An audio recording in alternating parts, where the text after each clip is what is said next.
기자의 질문은 단순했지만 방 안의 공기를 단숨에 얼어붙게 만들었습니다. 회장님, 정규 고등교육도 제대로 받지 못하셨다는데 그런 분이 정말 대기업을 이끌 수 있습니까? 사람들 시선이 일제히 한 남자에게 쏠렸습니다. 젊은 시절의 이병철. 그 순간 그는 잠시 눈을 감고 대구의 작은 가게와 낡은 장부, 그리고 어머니의 목소리를 떠올렸다고 합니다. 공부는 모자라도 사람 마음은 알아야 한다. 남의 주머니보다 먼저 남의 속을 보라. 그게 신용의 시작이다. 그는 천천히 고개를 들고 이렇게 답했습니다. 그래서 제가 할 수 있습니다. 나는 현장에서 고생하는 사람들의 마음을 압니다. 착한 사람이 왜 늘 손해만 보는지도 잘 압니다. 순간 조용하던 기자실이 술렁였죠. 배운 학력으로가 아니라 사람과 신용으로 회사를 키우겠다는 선언이었으니까요. 훗날 우리는 압니다. 1938년 대구의 작은 상점 삼성상해에서 시작된 이 말이 전 세계가 아는 삼성의 출발점이었음을 말입니다. 당시 삼성상해는 마른 생선, 잡곡, 면을 파는 작은 무역상에 불과했지만 그는 회사 이름에 삼성산신, 크고 강하고 오래 빛나는 별이 되겠다는 뜻을 담았습니다. 이병철이 평생 붙잡았던 단 하나의 깨달음은 이랬습니다. 세상은 착하기만 한 사람에게는 냉정하다. 착한 사람으로만 남으면 끝내 신뢰받는 사람은 되지 못한다. 오늘 우리가 함께 나눌 이야기는 철학책 속 문장이 아니라 그가 전쟁, 부도, 위기의 한복판에서 직접 몸으로 배운 현장의 인간학입니다. 그리고 그 인간학은 지금 50대, 60대, 70대를 살아가는 우리에게도 그대로 통하는 이야기입니다. 왜냐하면 그가 고민하던 문제는 아주 낯익기 때문입니다. 나는 나름대로 성실하게 살았는데 왜 결과는 늘 남들이 가져갈까? 남 부탁을 거절 못하고 다 들어줬더니 왜 정작 중요한 순간엔 나를 믿어주지 않을까? 이 질문을 가장 뼈아프게 경험했던 사건이 1960년대 중반 수원 방직공장 확장 공사 때였습니다. 당시 한국은 전쟁의 폐허에서 막 일어나던 시기였고 나라 전체가 수출만이 살 길이다라며 달리던 때였습니다. 1960년대 한국 수출은 해마다 30%가 넘게 뛰어오르며 10년 만에 거의 20배 가까이 늘어났다고 합니다.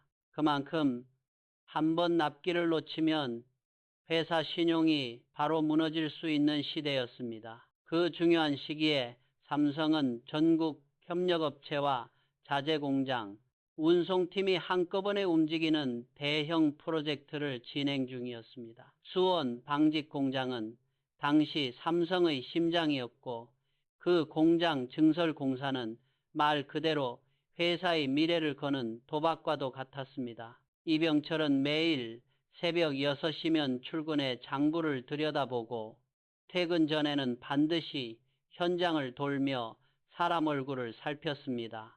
흥미로운 점은 그는 숫자보다 먼저 사람의 눈빛을 본 경영자였다는 겁니다.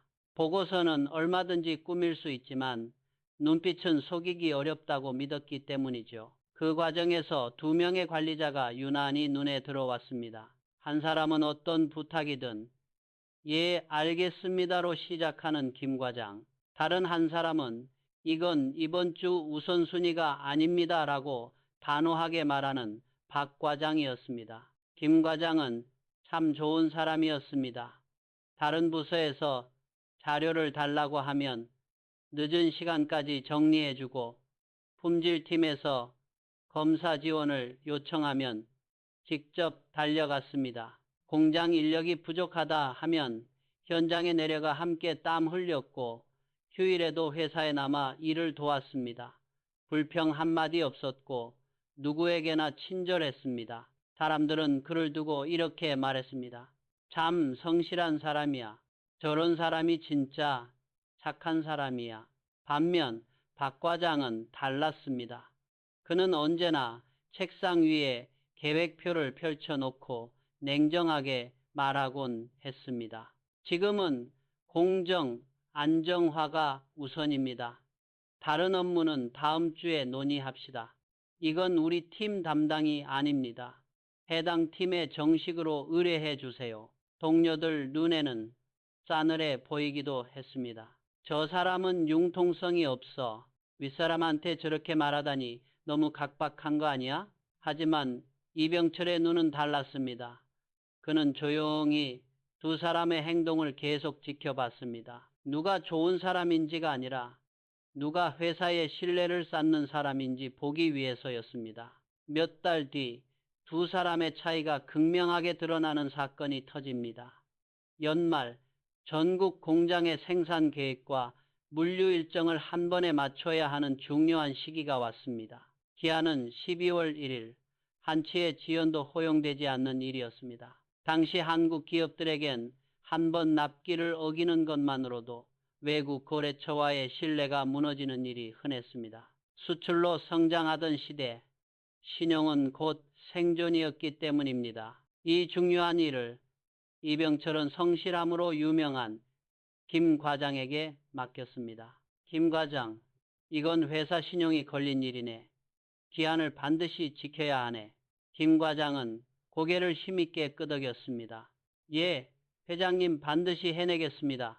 그러나 마감 하루 전 김 과장은 초췌한 얼굴로 회장실을 찾아옵니다. 회장님, 전국 47개 공장 중 아직 23개만 정리가 끝났습니다.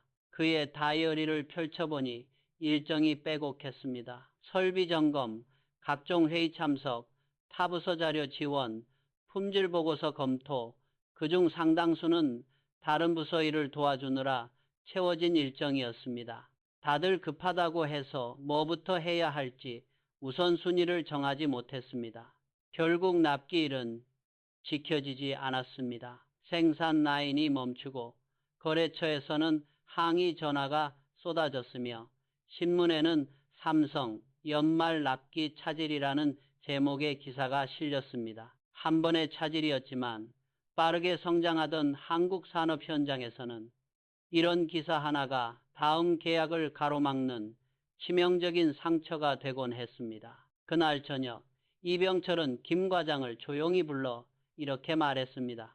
김 과장, 성실은 좋은데 방향이 틀리면 재앙이 된다네. 그리고 한 문장을 더 붙였습니다. 성실은 신뢰를 보장하지 않는다. 신뢰는 선택과 집중에서 생긴다. 반면 박 과장은 전혀 다른 길을 가고 있었습니다. 그에게 주어진 임무는 품질 기준 개정안이라는 회사의 미래 품질 체계를 바꾸는 중대한 과제였습니다. 수많은 부서에서 이것저것 부탁이 쏟아졌지만 그는 원칙을 지켰습니다. 12월 15일까지는 이 안건에만 전념하겠습니다. 급한 일은 각 팀이 직접 처리하시는 게 좋겠습니다. 사람들은 그를 두고 말이 많았습니다. 도와달라는데 그렇게 딱 잘라 거절하나? 저러다 미움만 사는 거 아냐? 그러나 그는 흔들리지 않았습니다. 기한을 지키기 위해 그리고 한 번 정한 기준을 허투루 만들지 않기 위해 밤새 공정을 분석하고 현장을 돌며 문제를 점검했습니다. 결과는 놀라웠습니다. 기한보다 3일 앞당겨 완성된 한 장의 보고서가 회사 전체의 품질 기준을 바꾸었습니다. 그 후 1년 동안 공장 불량률은 12%에서 4% 수준으로 떨어졌다고 합니다. 불량이 줄어든 만큼 재고 손실과 클레임이 줄었고 그 숫자는 곧 회사의 신뢰 자산이 되었습니다. 회의 자리에서 이병철은 이렇게 말했습니다. 모든 일을 다 받아주는 사람은 결국 아무 일도 끝내지 못한다. 거절할 줄 모르면 책임질 줄도 모른다. 그해 연말 인사 결과는 분명했습니다. 김 과장, 성실하지만 핵심 업무 부적합, 부서 순환. 박 과장, 냉정하지만 신뢰 가능, 승진. 그리고 그는 조직의 방향을 바꿉니다. 좋은 사람을 가려내는 회사가 아니라 신뢰받는 사람을 키우는 회사를 만들겠다고요. 훗날 우리가 알고 있는 인재제일이라는 삼성의 인사 철학도 결국 이때의 고민에서 싹튼 셈입니다. 여기서 잠깐 지금 우리의 일상을 돌아보게 됩니다. 상사의 부탁, 동료의 요청, 가족과 지인의 부탁까지 저 사람 부탁인데 하며 다 들어주다 보면 정작 내 삶의 가장 중요한 일을 놓치기 쉽습니다. 그 결과 우리는 이런 평가를 듣게 되죠. 성실한데 결과가 없어. 경제 경영 연구에서도 비슷한 이야기가 나옵니다. 한 사람에게 과업이 지나치게 분산되면 집중도가 떨어지고 최종 성과가 20, 30%까지 하락한다는 분석도 있습니다. 여기서 중요한 건 몇 시간을 일했느냐가 아니라 무엇에 시간을 썼느냐라는 사실입니다. 그걸 이병철은 이미 1960년대 공장 한가운데서 몸으로 느끼고 있었던 겁니다. 그래서 그는 젊은 간부들에게 늘 이렇게 물었다고 합니다. 해봤어? 오늘 꼭 해야 할 일 하나를 정하고 나머지는 단호하게 거절해 본 적 있어?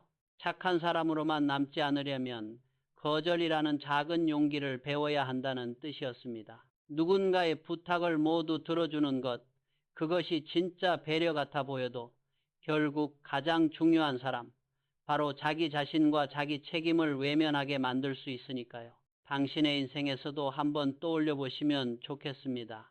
오늘 하루 정말 지키지 못하면 안 되는 약속은 무엇인지, 또 누군가의 부탁을 들어주느라 혹시 내 인생의 가장 중요한 일을 미루고 있진 않은지 말입니다. 이병철이 남긴 첫 번째 가르침은 어쩌면 아주 단순합니다. 좋은 사람으로 끝내지 마라.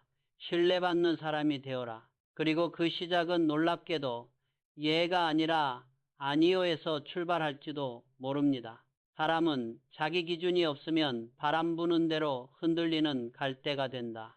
이 말은 그가 나이 들어 남긴 멋있는 문장이 아니라 젊은 시절 피를 말리며 회사를 지키던 때 얻은 깨달음이었습니다. 1950년대 중반 한국전쟁이 막 끝난 뒤 나라 전체가 혼란스러웠습니다. 경제는 망가졌고 정치도 불안정했습니다. 전쟁 직후 몇 년 동안 한국의 수출은 국내 총생산의 2%도 안 되는 수준에 머물렀고 제조업 비중도 매우 낮았습니다. 외국 원조의 기대 겨우 버티던 시절 어느 기업이든 내일 문 닫지 않으면 다행이라는 말이 나올 정도였죠. 삼성도 예외가 아니었습니다. 전쟁이 끝난 뒤 삼성은 식료품, 섬유, 설탕, 무역, 금융 등 여러 사업에 손을 뻗고 있었습니다. 나라가 재건되는 과정에서 뭐라도 해봐야 했기 때문입니다. 그런데 모든 산업이 다 유망해 보이는 것처럼 보이는 순간이 사실은 가장 위험한 순간이기도 합니다. 이쪽도 해볼까 저쪽도 해볼까 하다 보면 어느 쪽에도 뿌리를 내리지 못하니까요. 어느 날 임원회의에서 이런 논쟁이 벌어졌습니다. 지금은 금융으로 키워야 합니다. 돈줄을 잡아야 앞으로 움직일 수 있습니다. 아닙니다. 이제부터는 수출 중심으로 가야 합니다. 외화를 벌어들여야 합니다. 전자산업은 아직 시기상조입니다. 일본, 미국도 조심하는데 우리가 들어가면 무리입니다. 모두의 말이 일리는 있었습니다. 문제는 그 누구도 자기 기준으로 말하지 않고 서로 눈치를 보며 말을 바꾼다는 점이었습니다. 앞에 앉은 상사의 표정을 슬쩍 살피고 회의 분위기가 싫어질까봐 말을 누그러뜨리고 마지막엔 뭐 회장님 뜻대로 하시죠로 끝나는 식이었죠. 그 모습을 지켜보던 이병철은 조용히 의자에서 일어났습니다. 나는 너희 눈빛에서 확신을 보지 못했다.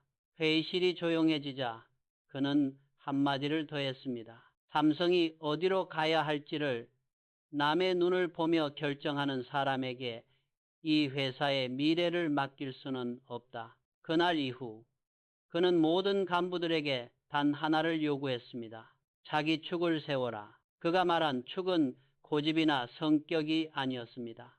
어떤 상황에서도 흔들리지 않을 세 가지 가치, 자신이 목숨 걸고 지킬 기준을 말했습니다. 그의 세 가지 축은 아주 분명했습니다. 품질, 신용, 인재. 품질이 무너지면 싸구려가 되고, 신용이 무너지면 더 이상 거래할 수 없고, 인재가 무너지면 회사의 내일이 사라진다고 그는 믿었습니다. 실제로 그는 완전하지 못한 기업을 만드는 것은 일종의 죄악이다 라고까지 말하며 품질과 완성도를 집요하게 강조했습니다. 또 장기적인 성공의 핵심은 신용이며 얻기는 어렵지만 잃기는 순식간이라고 반복했습니다. 이 세 가지 축을 지키기 위해 그는 눈앞의 이익을 여러 번 포기했습니다. 수원 방직 공장에서 있었던 유명한 일화도 그중 하나입니다. 어느 날 한 임원이 계산기를 두드리며 이렇게 제안했습니다. 회장님, 원단의 품질 기준을 아주 조금만 낮추면 원가가 15% 정도 줄어듭니다. 그럼 이익이 2배 가까이 늘어날 수 있습니다. 당시는 자금난이 심각했던 시기였습니다. 은행 대출도 넉넉지 않고 수출도 아직 본격적으로 늘기 전이었으니 누구라도 귀가 솔깃할 제안이었습니다. 그러나 그는 단호하게 고개를 저었습니다. 품질을 낮춰 얻는 이익은 결국 신용을 잃는 비용이 된다. 그 한마디로 그 안건은 즉시 폐기됩니다. 우리는 당장 손해를 보더라도 품질을 깎아서는 안 된다. 회의가 끝난 뒤 일부 임원들은 서로 속닥였습니다. 이익을 스스로 포기하다니 너무 완고한 것 아닌가. 그 말을 들은 이병철은 짧게 대답합니다. 완고하다고? 완고한 기준이 없는 기업이 어떻게 버티는지 나는 너무 많이 봤다. 이 결정은 시간이 지나면서 결과로 드러납니다. 몇 년 후 삼성의 섬유 제품은 일본, 동남아, 중동 등지에서 가격은 다소 비싸지만 믿을 수 있는 제품이라는 평판을 얻으며 독점 계약들을 따내기 시작합니다. 1960년대 한국이 섬유와 신발, 경공업 제품을 앞세운 수출주도 성장을 본격화하던 때 삼성의 이런 품질 중심 전략은 단순한 고집이 아니라 생존 전략이 되어버린 셈입니다. 이때부터 해외 바이어들 사이에서는 이런 말이 돌았습니다. 삼성 제품은 싸게 살 수는 없지만 한번 거래를 시작하면 품질과 납기는 믿을 수 있다. 한 문장으로 정리되는 이 신뢰가 회사를 살린 것입니다. 그래서 그는 점점 더 확신하게 됩니다. 남의 눈치를 보며 휘청거리는 회사는 오래가지 못한다. 자기 축으로 버티는 회사만이 끝까지 살아남는다. 그는 회의 때마다 임원들에게 물었습니다. 너의 기준은 무엇인가? 삼성의 기준 말고 너 자신의 기준은 무엇이냐? 대답하지 못하고 눈치만 보는 사람에게는 이렇게 말했습니다.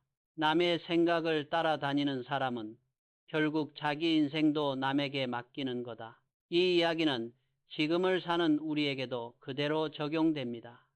회사에서 상사의 표정에 따라 의견을 바꾸는 사람, 회의에서 모두가 말하는 쪽으로만 그것도 좋네요라며 맞장구 치는 사람, 가족 모임에서조차 분위기만 살피다가 정작 자기 마음은 끝내 꺼내지 못하는 사람, 이런 사람은 당장은 미움받지 않을지 모르지만 시간이 갈수록 누구에게도 진짜로 신뢰받지 못합니다. 나이가 들수록 우리는 좋은 사람이라는 말을 듣는데 익숙해집니다. 저 사람은 참 둥글둥글해. 괜히 분위기 흐리는 말은 안 하지. 하지만 그 둥글둥글함이 어느 순간부터는 내 인생의 방향을 잃게 만드는 이유가 되기도 합니다. 눈치가 습관이 되면 기준은 점점 흐려지기 때문입니다. 이병철이 말한 것처럼 눈치를 본다는 건 이미 내 안의 기준을 잃어버렸다는 뜻일 때가 많습니다. 그는 젊은 간부들에게 이런 숙제를 자주 냈다고 합니다. 자기 축을 세워라. 그리고 그 축 위에서 결정을 내려라. 누군가가 싫어하더라도 그 결정이 옳다면 결과로 증명하면 된다. 그래서 반도체에 대한 반대가 빗발치던 시절에도 그는 품질과 인재라는 축을 바꾸지 않았습니다. 당시만 해도 전자와 반도체 산업은 위험한 도박으로 여겨졌습니다. 일본 기업들조차 손해를 감수하며 버티던 시절이었고 미국 회사들 일부는 철수를 고민하고 있었습니다. 하지만 그는 언젠가 이 나라는 지식과 기술로 먹고 살게 된다는 자기 축을 믿고 과감히 반도체에 투자했습니다. 그 결단이 훗날 대한민국 산업 지도를 완전히 바꾸어 놓은 것은 우리 모두가 알고 있는 사실입니다. 그는 이렇게 말했습니다. 모두에게 좋은 사람은 될 수 있다. 하지만 모두에게 존경받을 수는 없다. 축이 없는 사람은 잠시 사랑받을 수 있지만 오래 남지는 않는다. 그리고 오늘 이 영상을 보고 있는 우리에게도 같은 질문을 건넵니다. 해봤어? 누구의 눈치도 보지 않고 오직 내 기준으로 결정을 내려본 적 있어? 한 번쯤은 누군가의 표정을 보지 않고 내 안의 기준을 보고 결정해 본 경험이 있는지 스스로에게 물어보라는 말입니다. 나이가 들수록 진짜 품격은 착한 얼굴이 아니라 분명한 기준에서 나온 조용한 단호함에서 피어납니다. 이 말은 그가 나이 들어 멋으로 한 말이 아니라 실제로 큰 대가를 치른 뒤 남긴 절박한 문장이었습니다. 전쟁이 끝난 1950년대 후반, 나라는 도로 하나, 다리 하나가 귀하던 시절이었습니다. 삼성은 도로건설, 자재운송, 건설협력, 각종 인프라 사업에 손을 뻗으며 재건의 한가운데 서 있었습니다. 나라가 다시 일어나려면 길이 먼저 닦여야 하고 길이 닦이면 물류와 산업이 따라온다는 걸 누구보다 잘 알고 있었기 때문입니다. 그때 한 신생건설업체 사장이 그를 찾아왔습니다. 양복 차림은 단정했고 말투는 공손했으며 무엇보다 눈물이 그렁그렁한 눈으로 진심을 호소했습니다. 회장님, 저는 이윤보다 조국의 재건을 위해 일하고 싶습니다. 삼성과 함께 나라를 다시 일으키고 싶습니다. 전쟁을 겪은 세대에게 조국 재건이라는 말은 가슴을 저리는 단어였습니다. 가족을 잃고 집을 잃고 모든 걸 잃은 뒤 다시 일어나는 과정에서 나라를 함께 세우겠다는 말은 그 자체로 숭고한 약속처럼 들렸습니다. 이병철 역시 깊이 감동했습니다. 이 정도 마음을 가진 사람이라면 믿어볼 만하지 않겠는가. 그는 오래 망설이지 않고 그 회사와 큰 계약을 체결합니다. 총 공사비 12억 원, 다른 업체보다 3개월 빨리 완공하겠다는 파격적인 조건이었습니다. 당시 기준으로 12억 원은 엄청난 금액이었습니다. 1960년대 초 정부 예산 전체가 지금과는 비교할 수 없을 만큼 적었던 시절이었으니까요. 하지만 한 달 뒤 현장에서 올라온 보고서에 이상한 숫자가 찍히기 시작했습니다. 작업인원 120명, 실제 근무 인원은 35명, 규격품을 써야 할 시멘트는 값싼 저급 제품으로 대체. 이게 무슨 일인가? 그는 직접 현장으로 내려갑니다. 눈앞에 펼쳐진 공사장은 텅 비어 있다시피 했습니다. 인건비를 아끼겠다며 사람을 줄이고 자재까지 빼돌리며 공사를 대충 이어가고 있었던 겁니다. 사장을 불러 묻자 그는 고개를 숙이며 둘러댑니다. 일시적으로 인원을 다른 곳에 옮겨둔 것뿐입니다. 품질에는 전혀 문제가 없습니다. 그러나 한 달 뒤 그 회사는 부도가 납니다. 이미 지급한 공사비는 회수할 길이 없었습니다. 서류상으로는 애국심 넘치는 동지 같았던 사람이 현실에서는 회사를 위기로 몰아넣은 상대가 되어버린 것입니다. 그날 밤 장부를 덮으며 이병철은 혼잣말을 합니다. 눈물과 말에 속았다. 숫자와 사실을 보지 못했다. 그 이후로 그는 단 하나의 원칙을 세웁니다. 사람을 감정으로 판단하지 말고 숫자로 검증하라. 이 말은 냉혹한 이익 계산 같아 보이지만 사실은 정반대였습니다. 한 사람을 제대로 대우하려면 감동적인 말보다 실제 실적과 능력을 보는 것이 진짜 공정하다고 믿었기 때문입니다. 우리는 흔히 사람을 믿어야지, 자꾸 따지고 확인만 하면 정이 없다고 말하지만 그는 이렇게 생각했습니다. 확인은 불신이 아니라 진짜 신뢰의 출발이다. 그래서 그는 삼성의 모든 거래와 협력 과정을 시스템으로 묻기 시작했습니다. 입찰 제안서에 적힌 단가, 인원, 공사기간이 서로 논리적으로 맞지 않으면 즉시 보류, 협력업체의 최근 3년 실적과 재무제표, 신용평가를 직접 검토, 회의실 보고보다 현장 방문을 우선, 국가를 위해, 희생을 위해 같은 감정적인 표현을 쓴 제안일수록 더 냉정하게 데이터로 확인. 이런 태도는 한국 기업 문화에서 꽤 낯선 것이었습니다. 정침을 중시하는 사회에서 숫자를 앞세우는 것은 때로 야박해 보이기 십상이니까요. 그러나 시간이 지나면서 이 원칙은 회사와 협력사 모두를 지키는 안전장치가 됩니다. 말로만 잘하겠다는 회사 대신 실제로 꾸준히 약속을 지킨 회사들이 살아남게 됐기 때문입니다. 몇 년 후 비슷한 시험이 다시 찾아옵니다. 1970년대 초 이병철이 전자와 반도체 사업에 눈을 돌리기 시작했을 때입니다. 세계적으로도 불확실성이 큰 분야였고 특히 반도체는 많은 회사들이 들어왔다가 손실을 견디지 못하고 나가던 산업이었습니다. 그럼에도 새로운 기술을 놓치면 영영 뒤처질 수 있는 분야이기도 했습니다. 수많은 국내외 업체가 찾아와 달콤한 제안을 했습니다. 회장님, 최신 일본 설비를 싸게 들여올 수 있습니다. 미국 회사와 협력하면 단기간에 엄청난 수익이 가능하니 위험이 거의 없습니다. 이익률이 40%까지 나올 수 있습니다. 절대 손해볼 일 없습니다. 설명만 들으면 꿈같은 기회였습니다.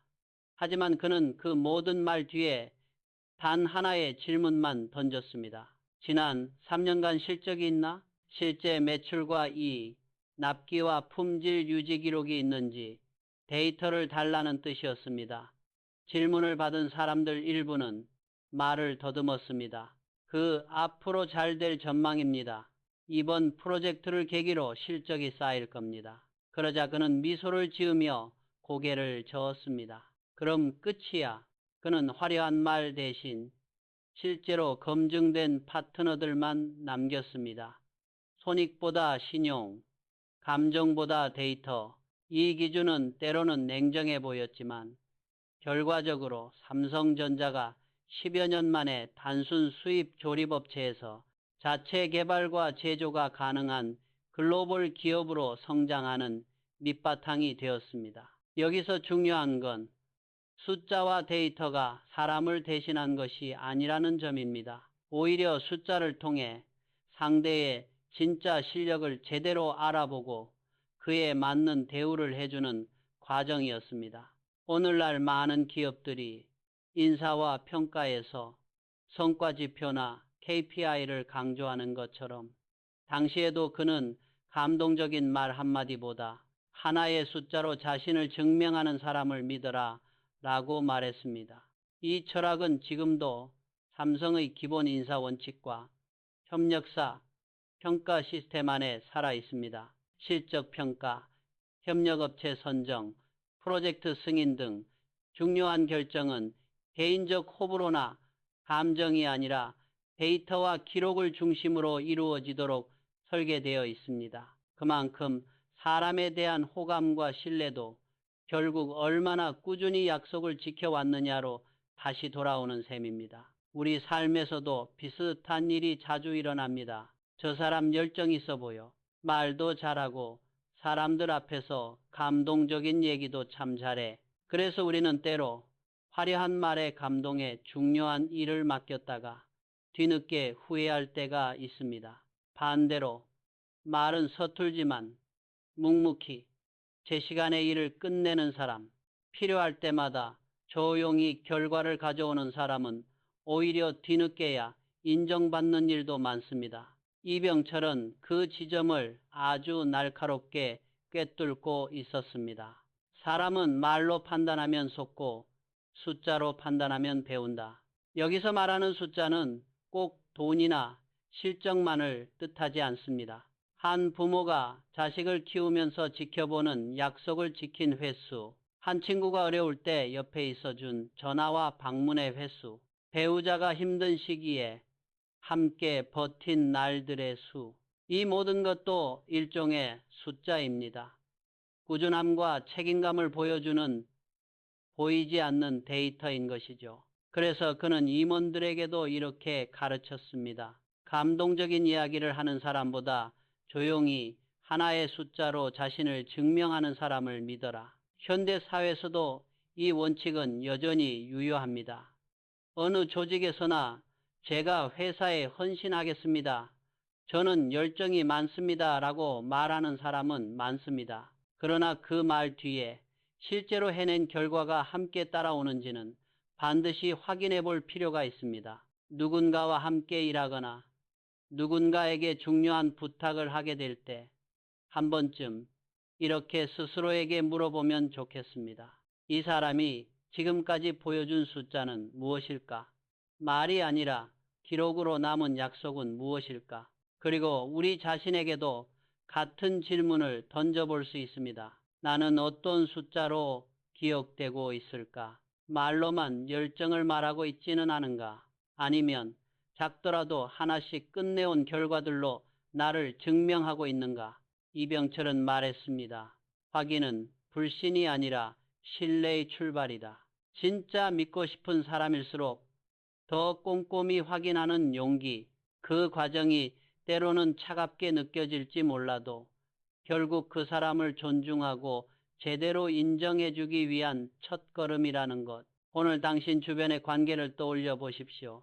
감동적인 말에만 기대어 누군가를 평가하지 않았는지, 또는 누군가에게 너를 믿는다 라는 말만 던지고 정작 그 사람의 실력을 키울 기회를 주지 않은 건 아닌지. 그는 마지막으로 젊은 간부들에게 이렇게 물었습니다.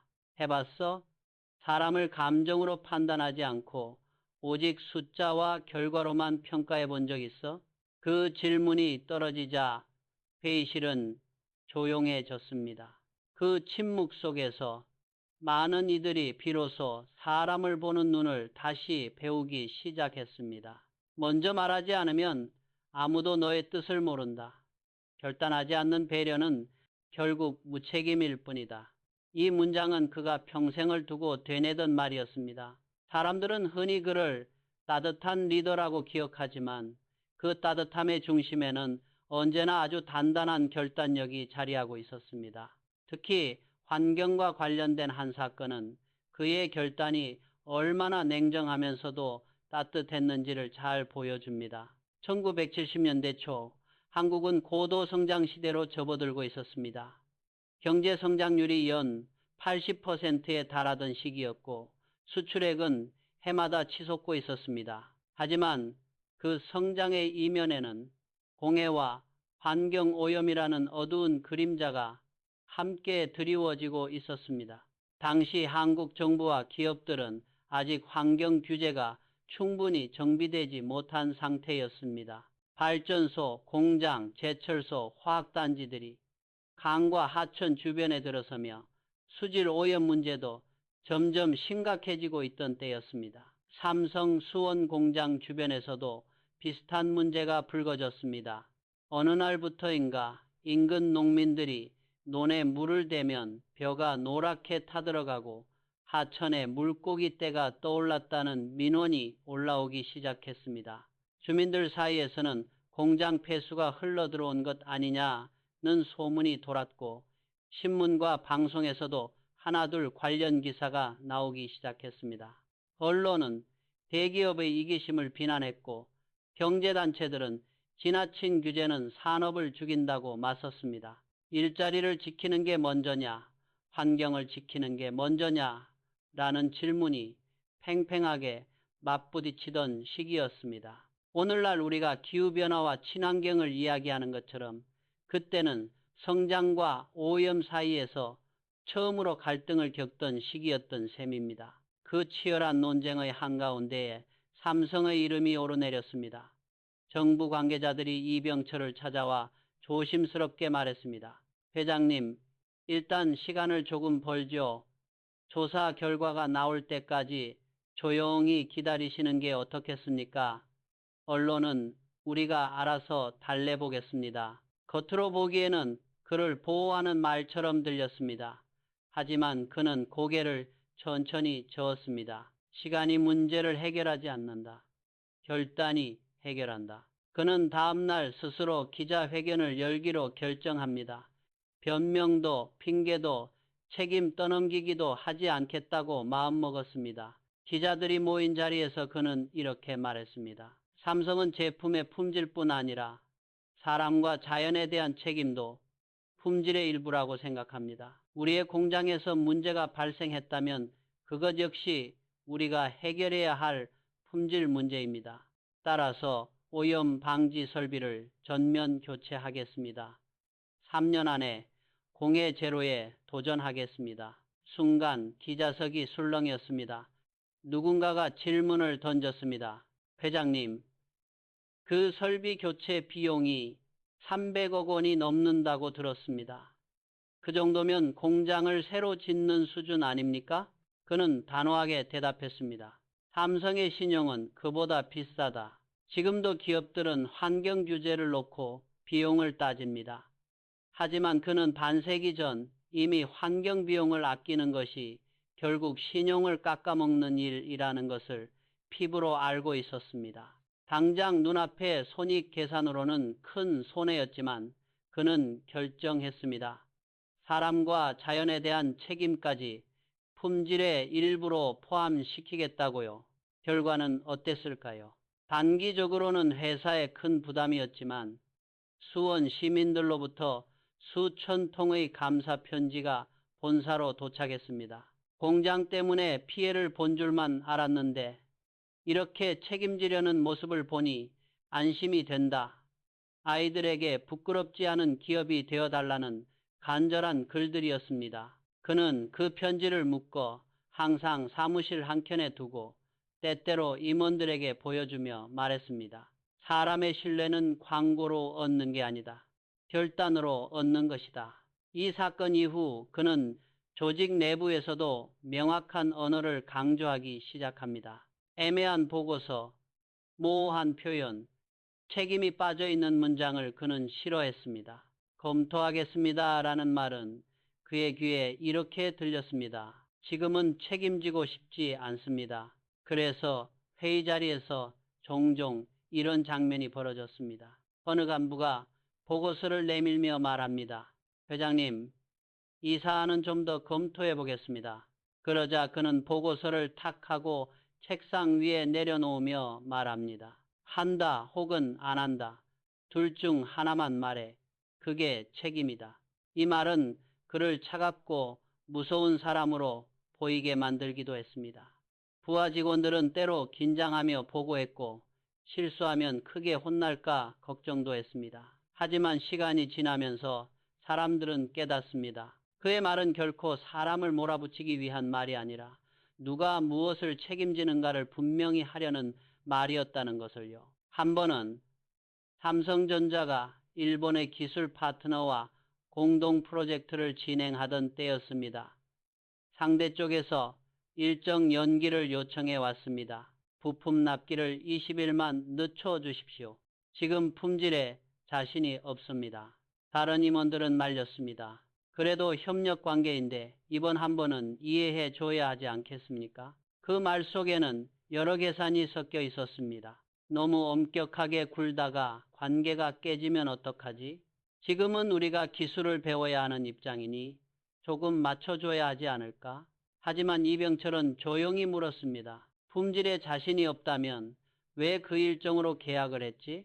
회의실이 조용해지자 그는 말을 이었습니다. 품질이 부족하면 개선하고 납기가 늦으면 정식으로 사과해야지. 둘 다를 동시에 지키는 건 불가능하다. 신용이란 부족한 것을 숨기는 게 아니라 부족함을 인정하고 책임지는 데서 나온다. 그리고 그는 그 자리에서 협상 중단을 지시합니다. 이 결정은 단기적으로는 손해 같아 보였습니다. 하지만 그 일을 계기로 삼성은 외국 기술에만 의존해서는 안 된다는 사실을 절실히 느끼게 되었고 이후 자체 기술 개발에 더욱 박차를 가합니다.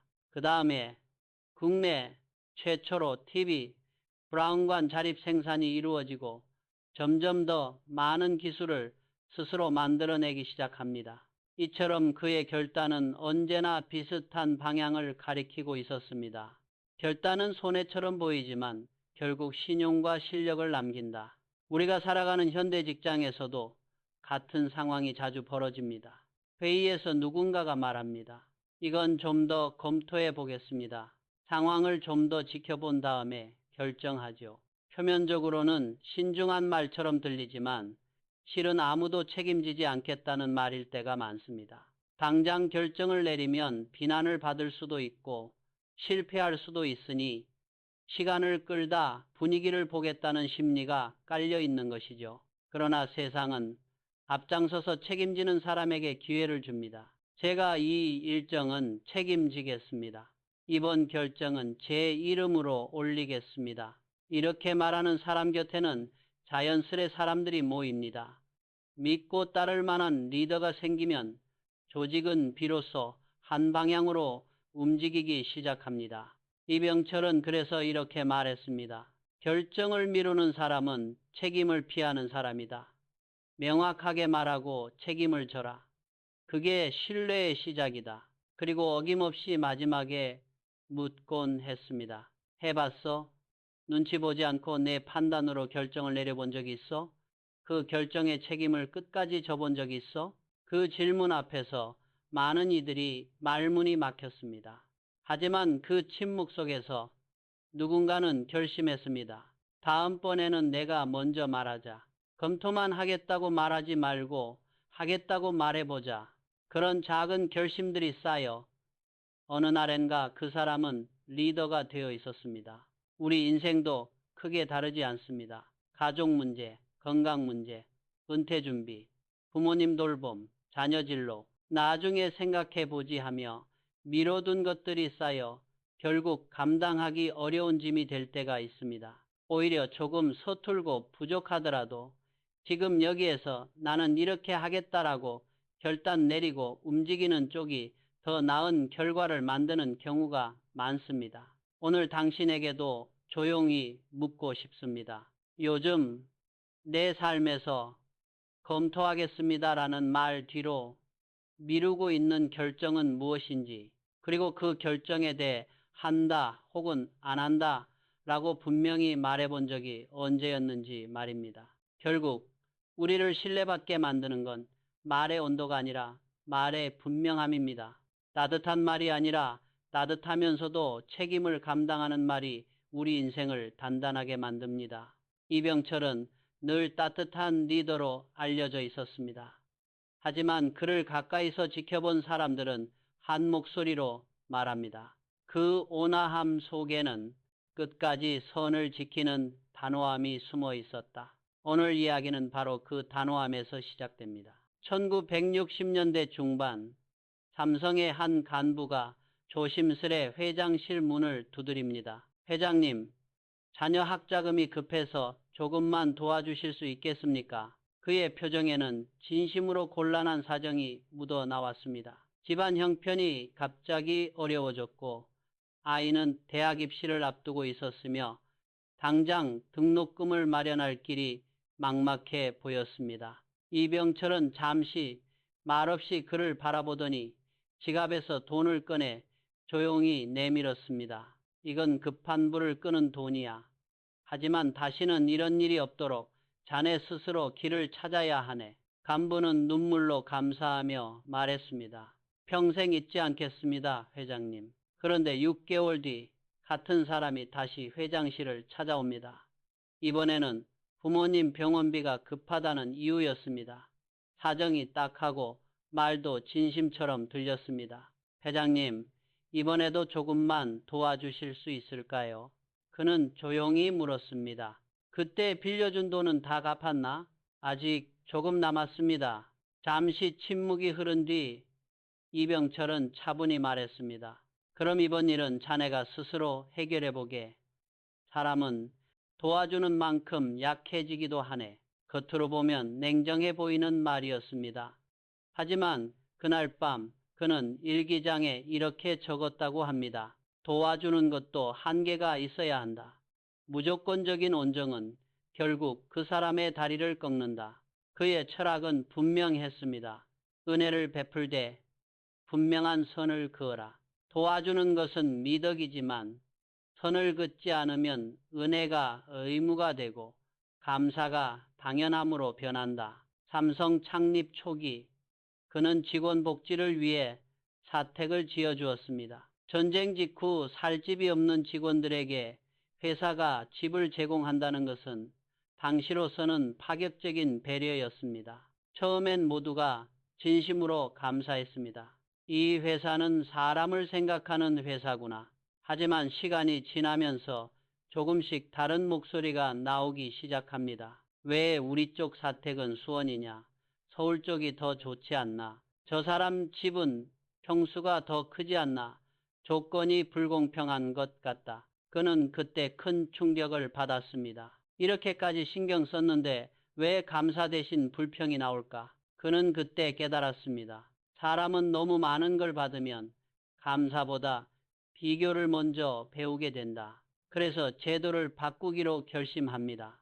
사택 지원은 유지하되 내리꽂는 복지에서 노력과 책임에 따른 차등제로 방향을 틀었습니다. 성과와 책임을 다하는 사람에게 우선권을 주고 누구에게나 똑같이 나누어주는 대신 본인이 노력한 만큼 더 많은 기회를 가져갈 수 있게 설계한 것입니다. 회사는 복지로 사람을 묶어두는 곳이 아니다. 기회로 성장시키는 곳이다. 그의 이 말은 단순한 경영 철학을 넘어 삶의 원칙에 가깝습니다. 우리가 누군가를 돕는 방식에도 그대로 적용됩니다. 한 번은 한 협력업체 대표가 찾아와 이렇게 부탁했습니다.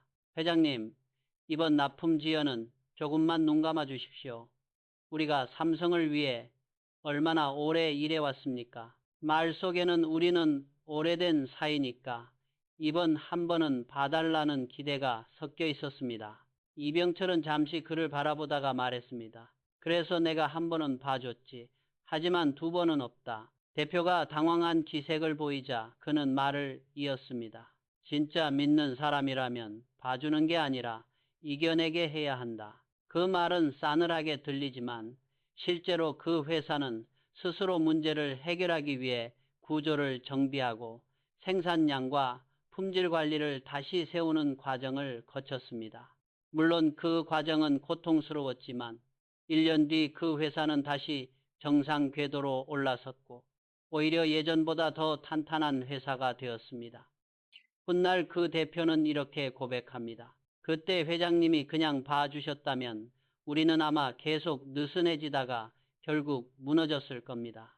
이병철의 경영 노트에는 이런 문장이 적혀 있었다고 전해집니다. 무조건적인 온정은 나약함을 낳고 단호한 배려가 진짜 사람을 만든다. 그는 늘 직원들에게 이렇게 경계시켰습니다. 사람을 돕는 건 좋다.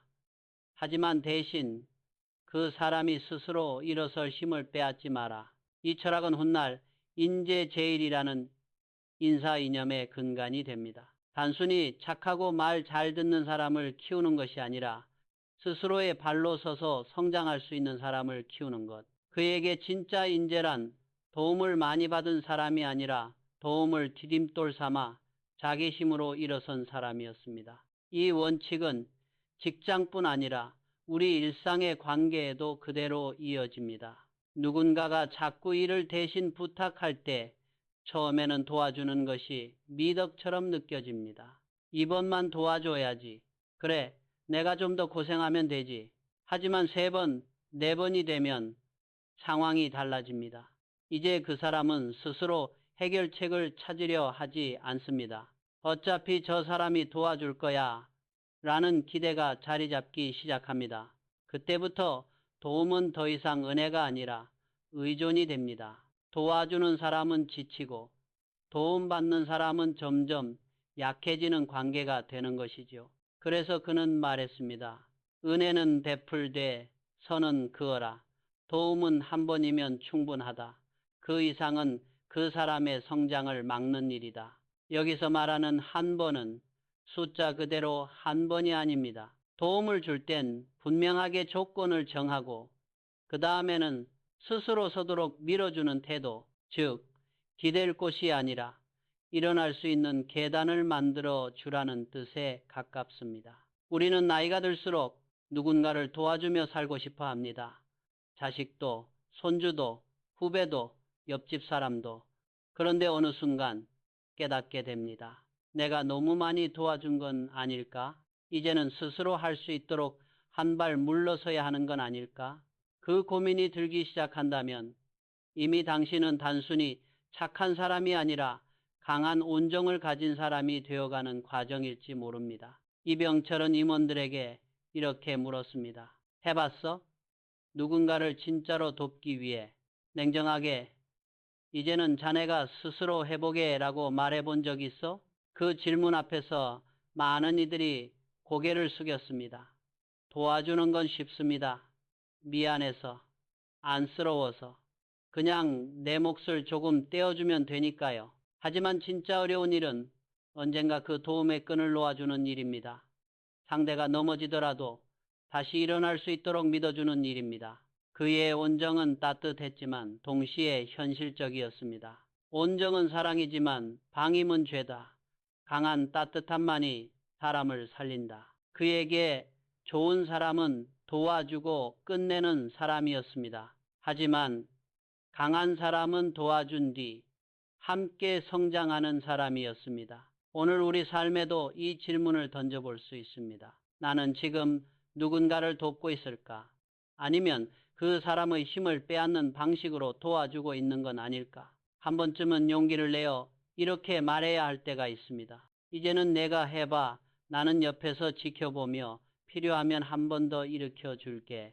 그 순간 우리는 착한 사람을 넘어 누군가의 삶을 진짜로 강하게 만들어주는 사람이 됩니다.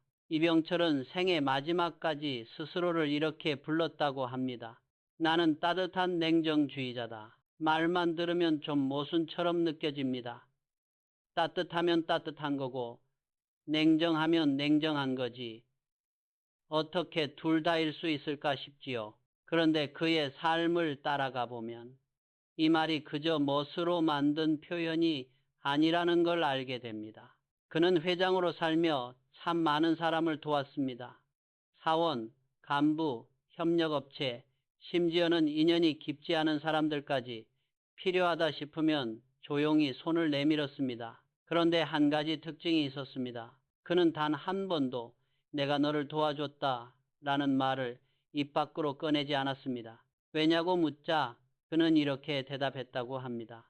은혜는 말로 남기지 말고 결과로 남겨야 한다. 도와준 사실을 자꾸 말로 되뇌이기 시작하면 어느 순간부터 그 은혜는 빚으로 변합니다.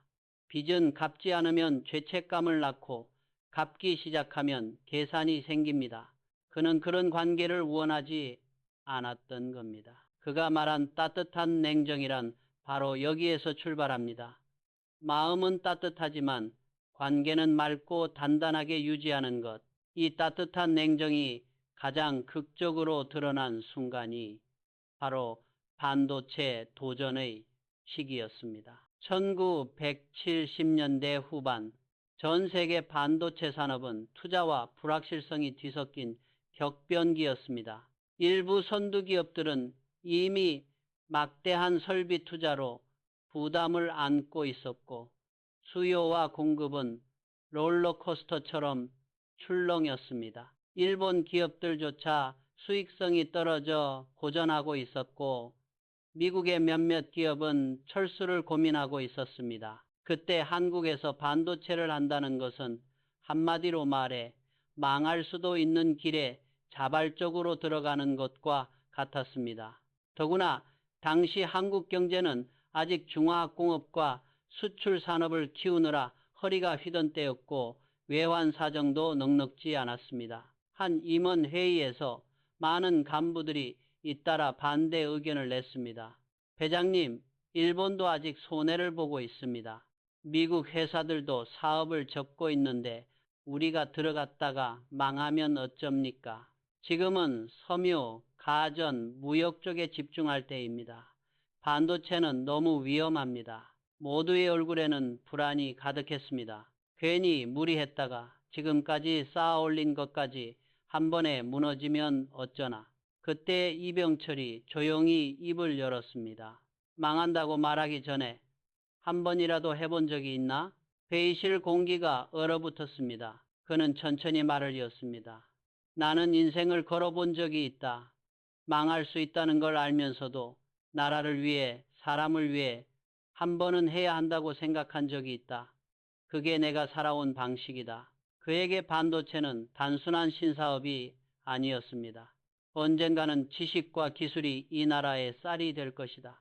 이 믿음이 그의 가슴 한복판에 자리 잡고 있었습니다. 수출주도 성장을 하며 값싼 노동과 단순 조립으로 버티던 한국 경제가 언젠가는 고부가 가치 산업으로 옮겨가지 않으면 안 된다는 사실을 그는 남들보다 조금 먼저 보았던 겁니다.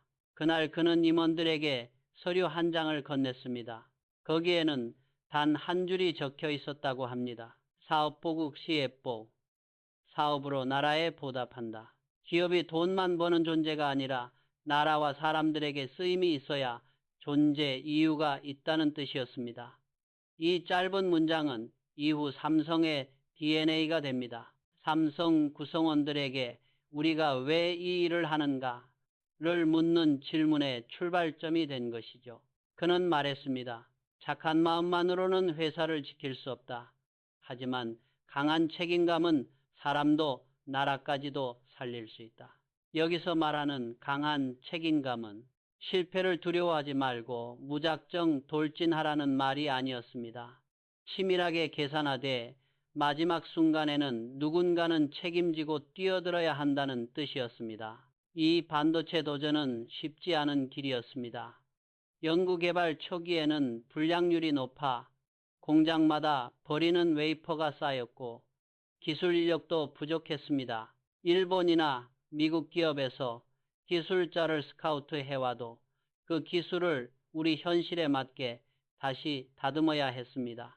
게다가 설비 투자 비용은 상상을 초월했습니다. 공장을 하나 짓고 라인을 한번 교체할 때마다 막대한 돈이 들어갔습니다. 그러나 그는 이 길을 가지 않으면 언젠가 우리 자식 세대가 다시 값싼 노동으로 경쟁해야 할 것이라고 보았습니다. 실제로 1980년대 초 그는 일본 도쿄에서 메모리 반도체 진출을 공식화하는 선언을 하며 반도체는 우리 민족이 반드시 뛰어들어야 할 산업이라 강조하기도 했습니다. 이 결단은 회사 내부에서도 큰 파장을 일으켰습니다.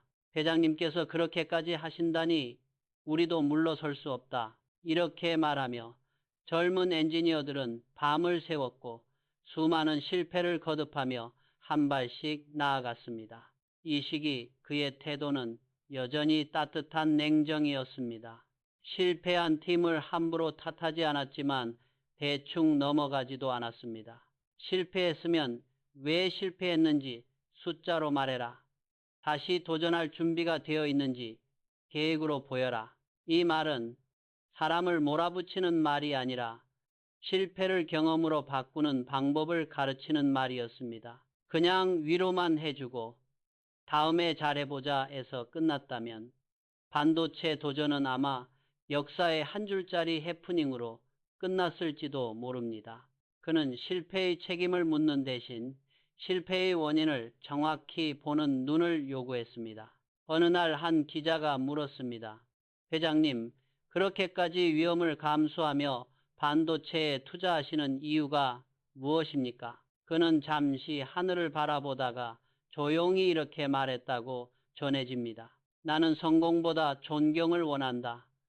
부자가 되는 건 상대적으로 쉽다.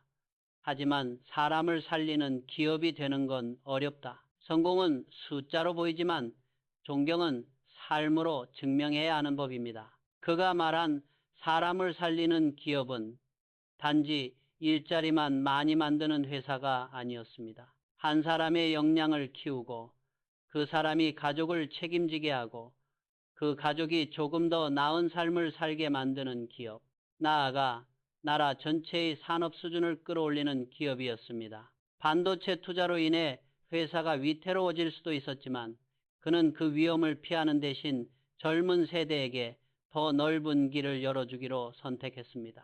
그게 자기 세대가 감당해야 할 몫이라고 생각했기 때문입니다. 그래서 그는 젊은 간부들에게 종종 이런 말을 남겼습니다. 사람을 믿을 땐 끝까지 믿어라. 그리고 잘못되면 책임도 끝까지 져라. 그게 리더의 품격이다. 여기에는 권위자의 고압적인 말투가 아니라 평생 수많은 결정을 내리며 스스로 책임을 지고 살아온 사람만이 할 수 있는 무게가 담겨 있습니다. 1983년 반도체 공장 준공식에서 그는 마지막으로 이렇게 정리합니다. 나는 평생 사업으로 나라를 다시 일으키겠다고 결심했다. 삼성이 실패하더라도 누군가는 이 길을 가야 한다. 그게 내 사명이다. 이 말은 성공하면 내 덕, 실패하면 너희 책임이라는 말과는 정반대입니다. 설령 실패하더라도 그 책임은 내가 지겠다. 하지만 이 길은 누군가는 반드시 가야 한다라는 결의에 가깝습니다. 그런 리더 아래에서 일하는 사람들은 압니다. 잘 되면 같이 칭찬받고 잘못되면 앞에서 막아주는 사람과 잘 되면 자기 공로로 만들고 잘못되면 부하 탓을 하는 사람 사이의 차이를요. 오늘을 사는 우리에게도 이 질문이 남습니다. 나는 내 가족을, 내 팀을, 내 주변 사람들을 대할 때 따뜻하기만 한 사람인지 아니면 따뜻하지만 냉정하게 책임까지 함께 지는 사람인지 그는 생애 마지막 일기장에 이렇게 남겼다고 합니다. 착한 사람은 남을 도와 기뻐하지만 강한 사람은 남을 키워 기쁘다. 내 인생은 후자였다. 우리가 나이 들어 돌아볼 때 나는 얼마나 많은 사람을 도와줬나 보다. 나는 몇 사람과 함께 성장했나가 더 큰 의미를 가질지도 모릅니다. 따뜻한 마음에 냉정한 책임을 더할 때 비로소 인생은 좋은 사람에서 존경받는 사람으로 한 걸음 나아갑니다. 이제부터의 이야기는 그의 이름을 잠시 내려놓고 우리 자신의 삶으로 시선을 돌려보려 합니다. 여기까지 들으며 마음 한구석이 조금은 뜨끔했다면 어쩌면 당신은 이미 좋은 사람에서 신뢰받는 사람으로 건너갈 준비가 되어 있는지도 모릅니다. 지금까지 우리가 함께 걸어온 6가지 이야기에는 공통점이 있었습니다. 무엇이든 다 들어주다. 결국 아무것도 완수하지 못했던 성실한 김 과장의 이야기. 남의 눈치를 보느라 자기 기준 없이 흔들리는 사람 대신 분명한 축을 세운 사람의 이야기. 감동적인 말만 믿었다가 큰 대가를 치르고 숫자와 사실로 사람을 보게 된 이야기. 검토하겠습니다 라는 애매한 말 대신 한다 안 한다를 분명히 하며 책임을 선택한 이야기. 무조건 도와주다 서로를 약하게 만드는 대신 단호한 선을 그어 함께 성장하도록 만든 이야기. 마지막으로 성공보다 존경을 바라며 나라와 사람을 위해 위험한 길을 선택한 이야기까지. 이 6가지는 사실 기업 경영에만 쓰이는 철학이 아니라 한 사람의 평생을 지탱해준 인생의 뿌리였습니다. 그리고 지금 50대, 60대, 70대를 살아가는 우리에게도 그대로 적용됩니다. 우리는 이미 많은 것을 겪어왔습니다. IMF 외환위기, 카드 대란, 글로벌 금융위기, 코로나 팬데믹까지 한국 사람들은 지난 30년 동안 한 세대가 평생에 한 번 겪을까 말까 한 위기를 여러 번 지나왔습니다. 그럼에도 한국 경제는 OECD 국가 중에서도 빠른 회복력을 보여왔고 특히 제조업과 수출 비중은 여전히 세계 상위권을 차지하고 있습니다. 이런 회복력의 뒤에는 눈앞의 이익보다 신용과 품질을 지키려 했던 수많은 기업과 사람들의 선택이 숨어 있습니다. 나이가 들수록 우리는 묻습니다. 내가 여기까지 어떻게 버텨왔나? 돌아보면 누구나 각자의 방식으로 신용을 지키기 위해 애써 왔습니다. 약속한 돈을 제때 건네고 맡은 일을 끝까지 책임지고 가족에게 한 말을 지키기 위해 스스로를 다그치며 살아왔습니다. 그래서 오늘은 그가 남긴 몇 가지 핵심 단어를 빌려 우리 삶을 다시 한번 비춰보려 합니다. 첫째, 신용. 그는 기업은 사람으로 세워지고 사람은 신용으로 회사를 지킨다고 말했습니다. 신용은 단지 돈을 떼먹지 않는 것이 아닙니다. 한 번 한 말을 쉽게 바꾸지 않는 것, 작은 약속일수록 더 소중히 여기는 것, 괜찮겠지 하고 넘길 수 있는 일에도 끝까지 책임지는 태도, 이것이 모두 신용입니다. 우리는 나이를 먹을수록 알게 됩니다. 돈은 잃어도 다시 벌 수 있지만 신용을 잃으면 사람과 기회, 믿음을 한 번에 잃게 된다는 사실을요. 특히 중장년 이후의 삶에서는 내가 가진 자산보다 내가 어떤 사람으로 기억되고 있는가가 훨씬 더 중요해집니다. 친구, 동료, 자식, 손주들이 떠올리는 내 모습이 말 바꾸는 사람이 아니라 말을 지키는 사람이길 바란다면 지금부터라도 작은 약속 하나하나를 다시 챙겨볼 필요가 있습니다. 둘째, 인재제일. 그는 평생 좋은 제도를 만드는 것보다 사람을 제대로 세우는 것이 먼저다라고 믿었습니다. 회사 안에서는 인재를 키우는 철학이었지만 우리 인생에선 이 말이 이렇게 바뀔 수 있습니다. 돈보다 사람, 성과보다 관계를 먼저 돌아보라. OECD 조사들을 보면 나이가 들수록 삶의 만족도를 크게 좌우하는 건 소득 수준이 아니라 신뢰할 수 있는 사람의 유무라고 합니다. 경제적으로 넉넉하지 않아도 내 이야기를 들어줄 사람이 있고 함께 밥을 먹을 사람이 있고 내 이름을 불러줄 사람이 있으면 삶의 만족도가 크게 높아진다고 하지요. 결국 우리는 평생을 두고 사람을 키우고 사람에게 기대고 사람에게 기대며 살아가는 존재입니다. 그래서 인생 후반부에 가장 소중한 자산은 내가 키워낸 사람입니다. 함께 일하던 후배, 피를 나누지 않았지만 가족처럼 지내온 사람들, 그리고 수십 년 동안 곁을 지켜준 배우자와 자녀들. 셋째, 품질 제일. 그가 품질을 지키기 위해 당장의 이익을 포기했듯이 우리 인생에도 품질이 있습니다. 그것은 바로 하루의 완성도입니다. 오늘 하루를 대충 버티자라고 보내는 날이 늘어날수록 삶의 품질은 눈에 띄지 않게 떨어져 갑니다. 반대로 작은 일 하나에도 정성을 들이고 내 이름을 걸고 끝까지 책임을 다하려 할수록 내 인생의 품질은 천천히 그러나 확실히 달라집니다. 넷째, 사업보국. 그에게 사업은 단순한 돈벌이가 아니라 나라를 위한 일이었습니다. 우리에게도 비슷한 말이 가능합니다. 가족보국, 이웃보국, 내가 하는 일, 내가 쓰는 돈, 내가 쓰는 말 한마디가 내 가족과 내 주변 사람들을 살리는 방향인가 아니면 서서히 지치게 만드는 방향인가를 돌아보게 되는 나이가 바로 중장년, 노년입니다. 다섯째, 결단. 그는 결정을 미루는 건 배려가 아니라 무책임이라 했습니다. 우리는 종종 자녀에게, 배우자에게, 부모에게 해야 할 말을 미룹니다. 지금 말하면 상처받을까봐, 내가 너무 이기적인 것 같아서 조금만 더 기다려보자 하며 미루다 보면 어느새 시간이 우리 손을 떠나버립니다. 나이를 먹을수록 가장 후회되는 것 중 하나가 그때 말할 걸, 그때 결정할 걸 이라는 생각이라는 조사도 있습니다.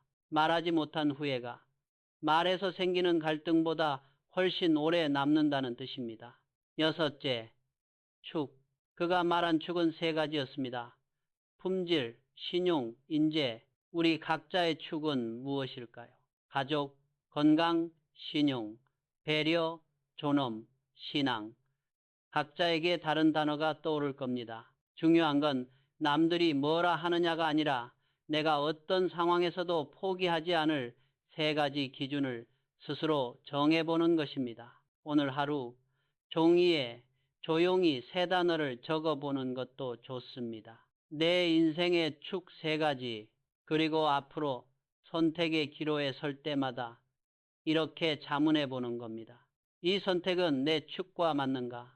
아니면 잠깐의 편안함을 위해 내 기준을 내다버리는 선택인가?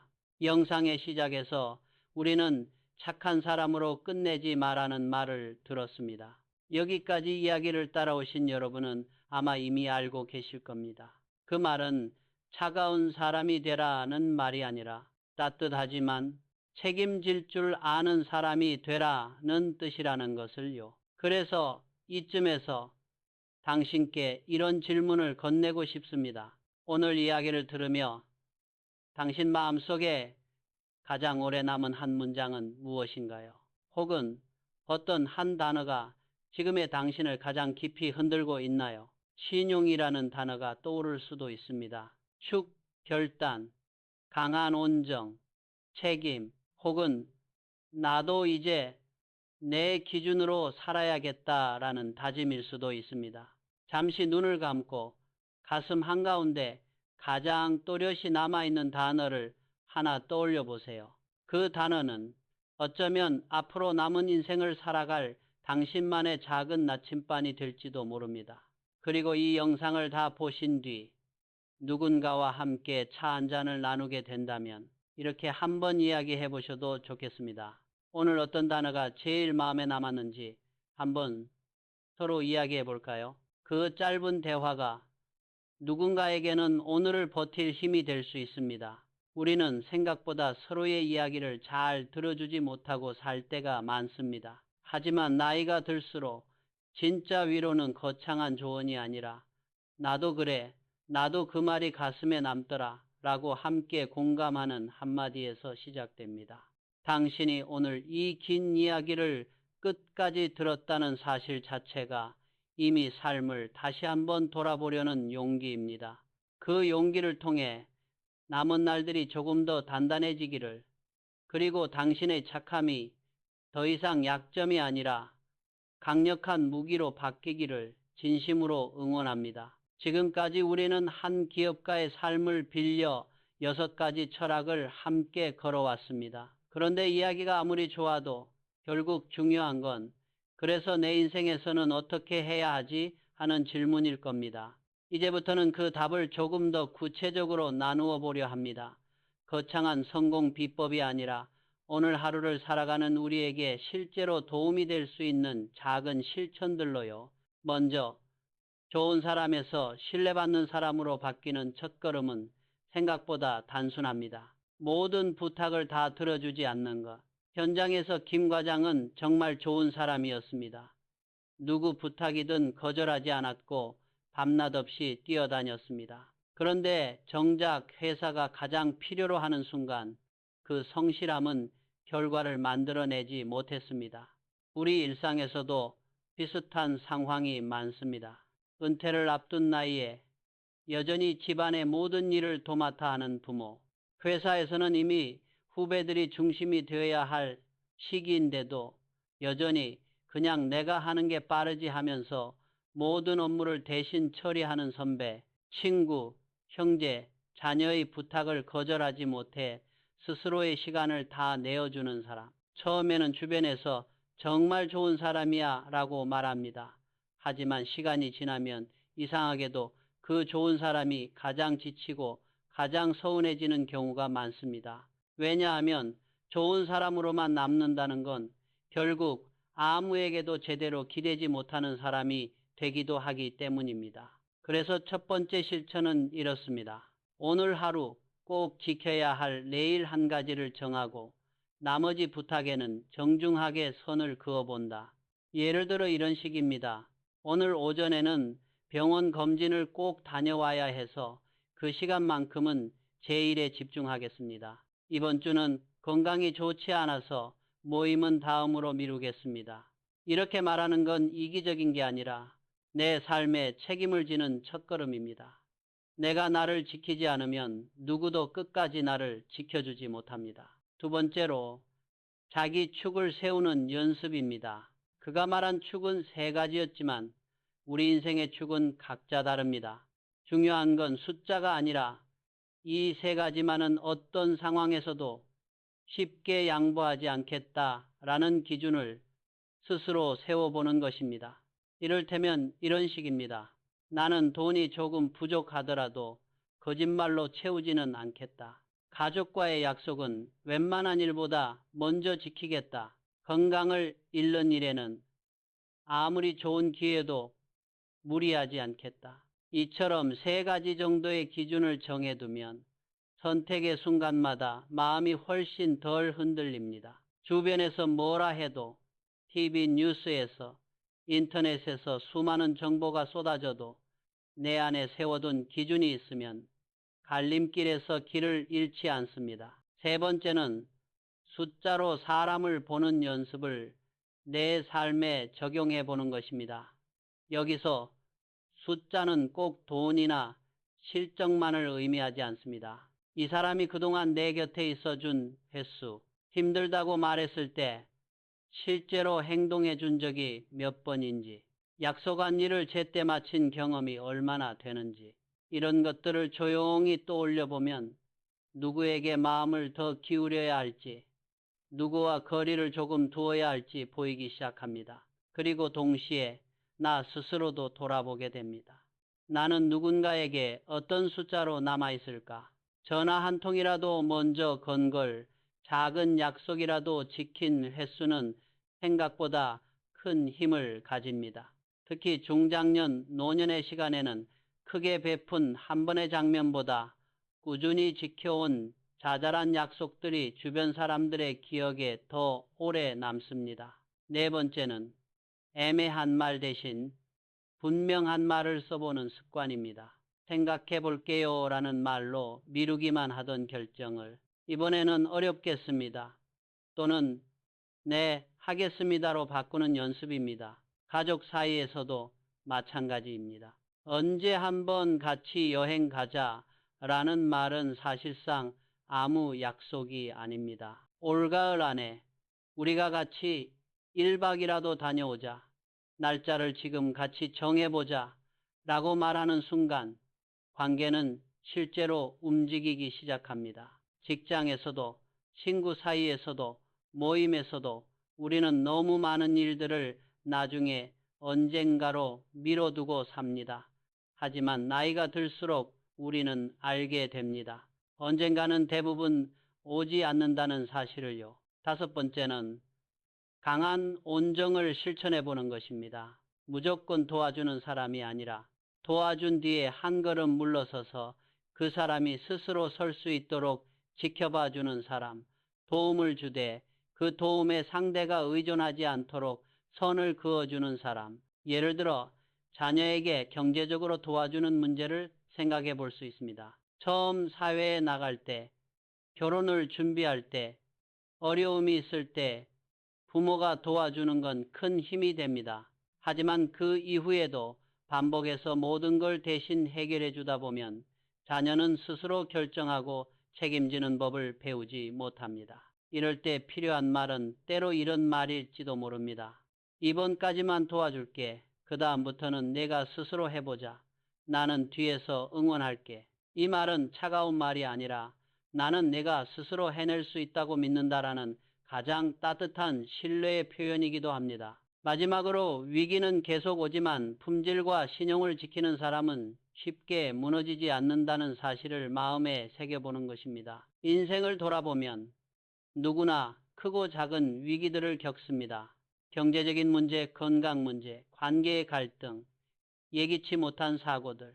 그때마다 우리를 끝내 지탱해 준 것은 화려한 능력이 아니라 저 사람은 결국 약속을 지키는 사람이다라는 주변의 믿음이었습니다. 이제 우리의 남은 인생은 속도가 아니라 방향의 문제입니다. 얼마나 빨리 가느냐보다 어떤 기준으로 어느 방향으로 가느냐가 더 중요해지는 시기입니다.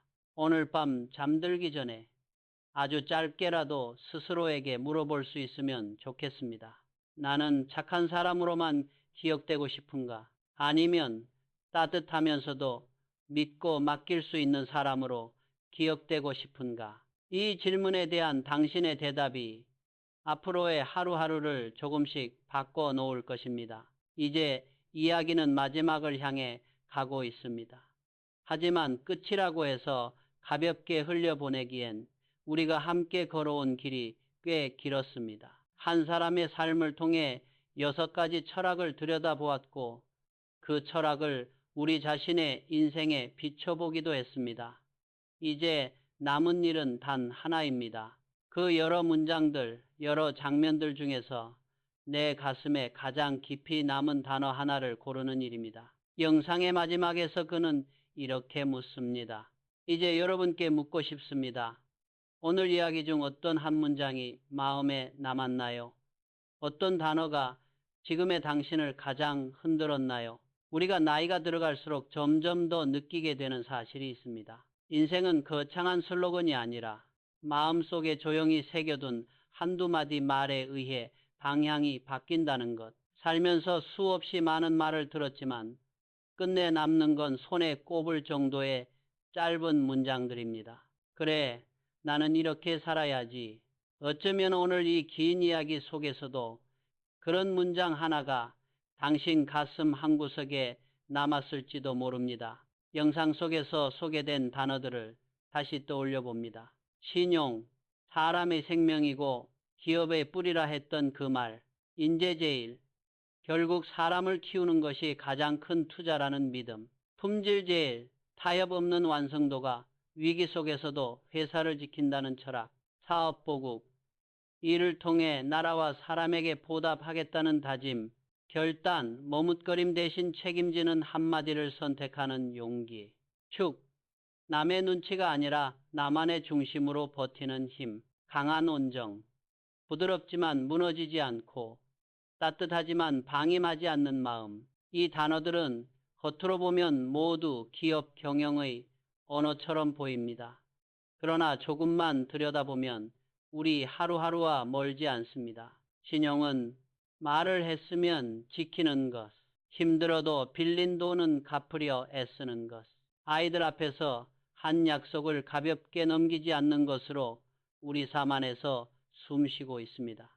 인재제일은 회사 인재만이 아니라 내 자녀, 내 손주, 내 후배가 스스로 서도록 키우는 것, 잔소리 대신 믿어주는 눈빛으로 바라봐주는 것으로 이어집니다. 품질 제일은 대충 하지 않는 하루입니다. 밥 한 끼를 차리더라도 이 정도면 되겠지가 아니라 내가 사랑하는 사람들에게 먹일 음식이니 조금 더 정성을 들이자라고 마음먹는 순간 그게 바로 내 인생의 품질을 지키는 태도입니다. 사업보국은 이제 우리에게 가족보국, 이웃보국으로 바뀔 수 있습니다. 큰 회사를 경영하지 않더라도 내가 하는 작은 일 하나가 가족을 살리고 이웃을 돕고 누군가의 하루를 조금 덜 힘들게 만든다면 그것이 바로 내 방식의 보국입니다. 결단은 언젠가라고 미뤄둔 말을 지금 입 밖으로 꺼내는 용기입니다. 언제 한번 건강검진 받아야지가 아니라 이번 달 안에 꼭 다녀오겠다라고 날짜를 잡는 것. 언제 한번 여행 가자가 아니라 올가을에 하루라도 비워 같이 다녀오자라고 구체적으로 정하는 것. 그 작은 차이가 인생의 마지막 장면을 바꿔놓을지도 모릅니다. 축은 이제 남은 인생을 버티게 해줄 나만의 중심입니다. 나는 돈 앞에서만큼은 거짓말하지 않겠다. 아이들 앞에서만큼은 남욕을 쉽게 하지 않겠다. 몸이 허락하는 한 스스로 걸을 수 있는 힘을 포기하지 않겠다.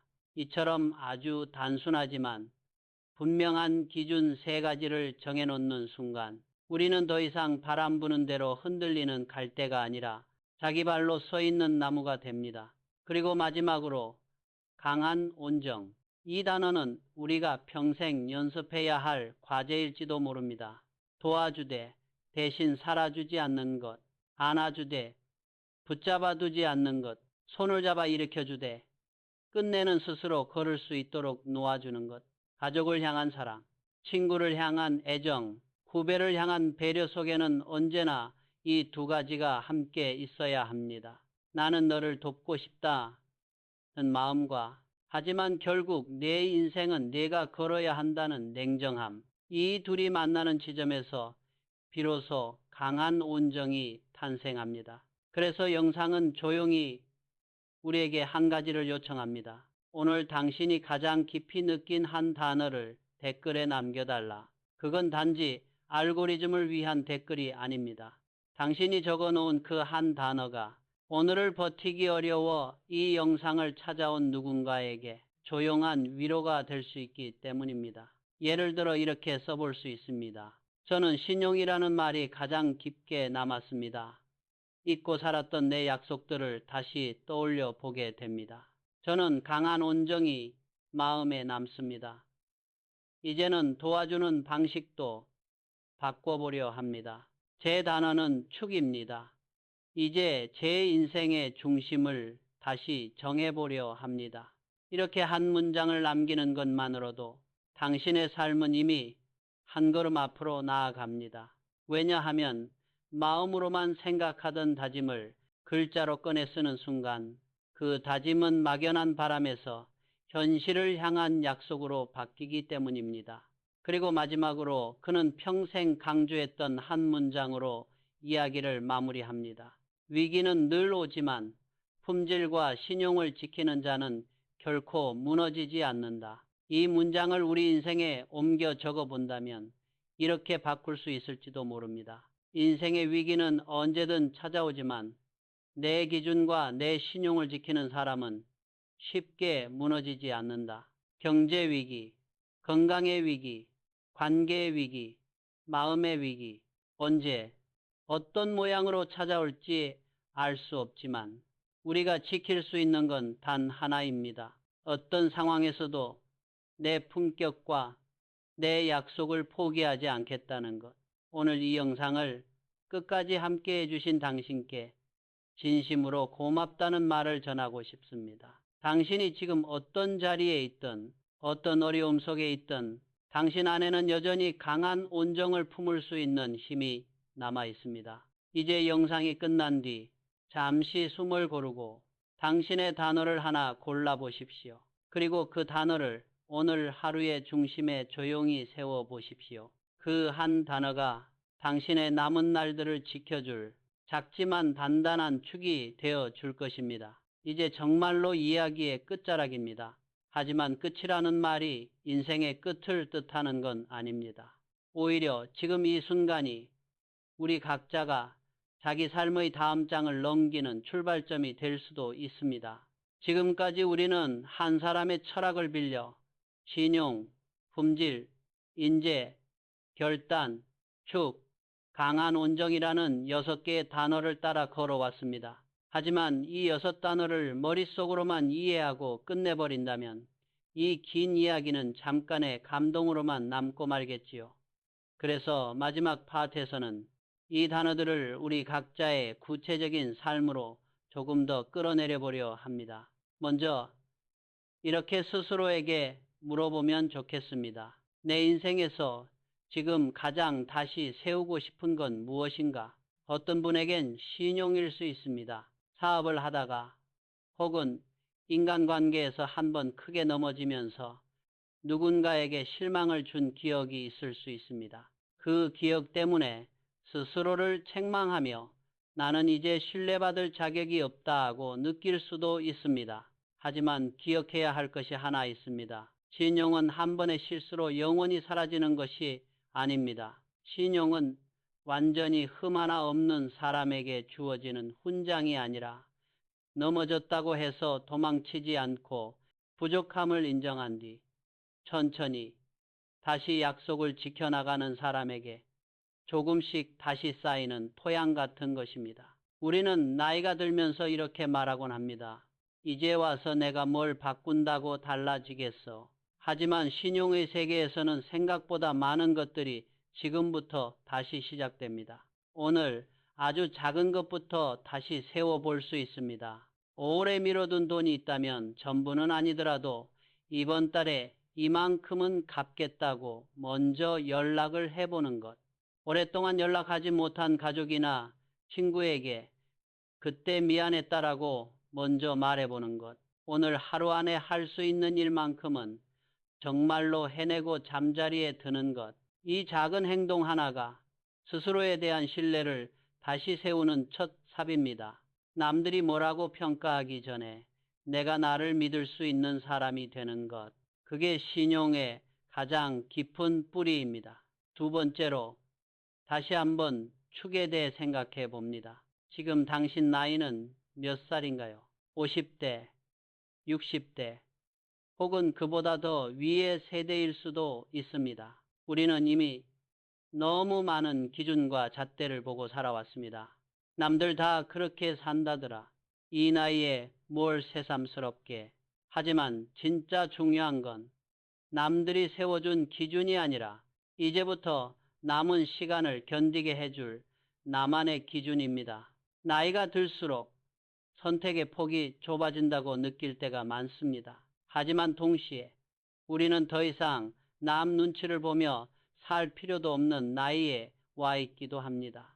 젊을 때는 상사의 얼굴, 부모님의 기대, 사회의 시선을 생각하며 결정했다면 이제는 내 마지막 장면을 떠올릴 때 후회하지 않을 선택이 무엇인가를 기준으로 삼을 수 있는 나이가 된 것입니다. 그래서 지금 이 나이에 나만의 축을 새로 세운다는 건 결코 늦은 일이 아닙니다. 어쩌면 이제야 비로소 제대로 세울 수 있는지도 모릅니다. 세 번째는 강한 온정을 내 삶에 어떻게 풀어낼 것인가 하는 질문입니다. 지금 당신 주변에는 당신이 너무 사랑해서 자꾸 걱정하게 되는 사람이 있을 것입니다. 자녀일 수도 있고 손주일 수도 있고 배우자일 수도 있습니다. 혹은 오랜 친구나 동료일 수도 있겠지요. 그 사람을 진짜로 사랑한다면 이제는 조금 다른 방식으로 도와줄 수도 있습니다. 네가 힘들면 언제든지 내가 대신해 줄게라는 말 대신 너라면 해낼 수 있다고 믿는다. 필요하면 뒤에서 받쳐줄게 라고 말해주는 것. 네가 힘들까봐 내가 다 안고 간다라는 헌신 대신 이번에는 네가 결정해봐. 나는 네 결정을 존중해 줄게 라고 말해주는 것. 이런 말은 겉으로 보기에는 덜 따뜻해 보일 수 있습니다. 하지만 길게 보면 그 사람이 자기 발로 설 수 있는 힘을 키워주는 말입니다. 나이가 들수록 우리는 누군가를 대신 살아줄 수 없다는 사실을 더 깊이 깨닫습니다. 그렇기에 이제는 대신이 아니라 함께를 선택할 때입니다. 네 번째는 우리 자신의 내일에 대한 결단입니다. 젊을 때는 내일이 끝없이 이어질 것 같았습니다. 하지만 이제는 압니다. 언젠가가 생각보다 빨리, 이제는 늦었네로 바뀐다는 것을요. 그래서 오늘 이 긴 이야기를 다 들은 바로 지금 아주 작은 결단 하나를 내려보면 좋겠습니다. 내게 미안한 사람이 한 명 떠오른다면 오늘 안에 문자 한 통이라도 보내보기, 더 늦기 전에 표현하고 싶은 고마움이 있다면 다음에 보지 뭐가 아니라 이번 주 안에 꼭 전화 한 통 걸어보기, 건강 때문에 걱정하면서도 계속 미루던 검진이 있다면 지금 달력을 펴서 날짜를 하나 동그라미 쳐두기. 결단은 거창한 선언이 아니라 이렇게 지금 내가 당장 할 수 있는 행동 하나를 정하고 움직이는 것에서 시작됩니다. 다섯 번째로 이 모든 이야기를 관통하는 마지막 단어, 신용과 품질에 대해 다시 한번 떠올려 봅니다. 그는 말했습니다. 위기는 늘 오지만 품질과 신용을 지키는 자는 결코 무너지지 않는다. 여기서 품질은 이제 우리 인생의 품질로 바꾸어도 좋습니다. 오늘 하루를 어떤 마음으로 채웠는지, 내가 건넨 말 한마디가 누군가에게 힘이 되었는지 아니면 상처가 되었는지, 신용은 내가 나에게 한 약속을 얼마나 지켜왔는지, 남들 앞이 아니라 나 혼자 있을 때도 부끄럽지 않은 선택을 얼마나 해왔는지. 우리는 모두 완벽한 사람이 아닙니다. 어쩌면 이 영상을 보고 있는 지금도 이미 지나가 버린 잘못과 후회들 때문에 마음 한구석이 무거울 수 있습니다. 하지만 기억해 주셨으면 합니다. 인생의 품질과 신용은 과거의 잘못으로만 결정되지 않습니다. 지금 이 순간, 앞으로의 시간을 어떻게 채우느냐에 따라 얼마든지 다시 달라질 수 있습니다. 그래서 오늘 당신이 댓글 한 줄을 남기든 마음속에 단어 하나를 새기든 누군가에게 전화 한 통을 걸든 그 모든 작은 행동들이 결국 당신 인생의 품질과 신용을 다시 세우는 일과 이어져 있습니다. 마지막으로 이 영상을 끝까지 함께 해준 여러분께 작은 부탁을 드리고 싶습니다. 잠시 시간을 내어 오늘 이야기 중에서 가장 깊이 남은 한 단어를 스스로에게 적어보세요. 종이 위에 적어도 좋고 휴대폰 메모장에 적어도 좋습니다. 나의 단어, 그리고 여유가 된다면 그 단어를 누군가와 나눠보세요. 가족 단체방에, 친구에게, 혹은 댓글로 나는 오늘 신용이라는 단어가 가장 깊게 남았다.